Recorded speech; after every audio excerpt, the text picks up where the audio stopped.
Okay, here is the much requested, finally done, Whatnot shipping cheat sheet. Okay, we're gonna go through individually these 4 labels. I didn't have a medium mail label to print, so we're gonna do just these 4 main labels that you need. Again, I have other YouTube videos to help explain shipping. This is just one that's gonna break down the labels.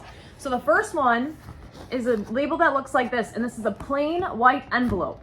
The plain white envelope is how you can do the 73-cent shipping, the reduced shipping, but that can only be used for small things, flat things, stickers, gift cards, things that can fit in a plain white envelope. Now, it can be different size, plain white envelope, but it needs to be a plain white envelope, and that is it. And it needs to be flat enough to go through the machines.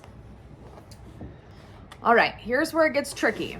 Now we're gonna go to ground label. Ground label, plain boxes, not priority. Plain boxes, not priority. That means it cannot go in a box that looks like this. If it has a G, it cannot go in a box that looks like that. It can, however, go in an old Amazon box. It can go in a Velveeta cheese box. It can go in a plain brown box. But if it has a G on it, it cannot go in any priority mail box that is ground advantage. It is used just for ground, not for priority. Number 3, priority mail, regular priority mail. This is gonna be, I think, where we have the biggest confusion, because look at those 2 labels. They look exactly the same, right? Priority mail, priority flat rate. So, priority mail can go in a USPS priority box, not flat rate, or a plain box. So that means, I know this is going to be confusing, please try to follow along. That means it can go in a regular priority mailing box,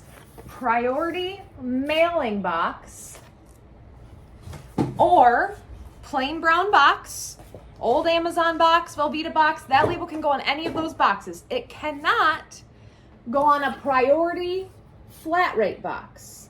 I know the label says priority, but it does not say flat rate. But now, when you look at the next label, you can look where I circle it right here. This one just has a weight on it. This one says medium flat rate. So this can go in a priority mail flat rate box only. Here's the confusion. That means it cannot go in a large priority box. It has to go in a box marked flat rate. Again, I know they look the same. They're not the same. They're different sizes. They're labeled differently. Large mailing box, the flat rate label has to go in a flat rate box only. Here is a closer look before I continue of the 2 different labels. Notice how this one says specifically flat rate and that one just has a weight on it. Those are the difference. That is a close-up of the 2 labels for the 2 different priority mail that you're going to use.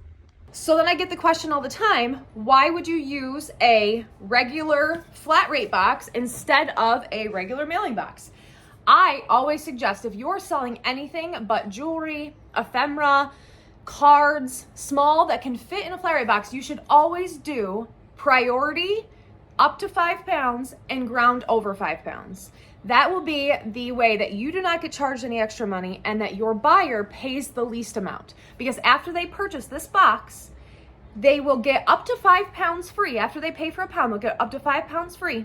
And then they'll pay incrementally for every item they buy after that. $1.50 for shipping, $3.15. It'll continue to add up so you can put it in a different box, but it won't go in a box like this. It'll go back to ground.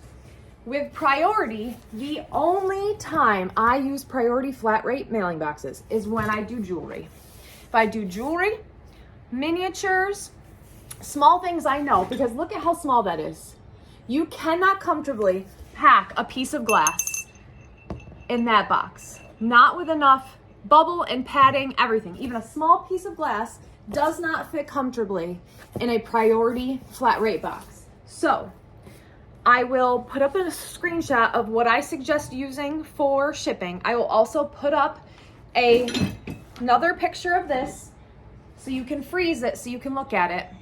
In the comment section, let me know if there's anything that you want me to clarify more than I did here, if there's anything that you were confused about or any more questions that you have. But that is the minimalist breakdown of the boxes you can and cannot use with the different USPS labels.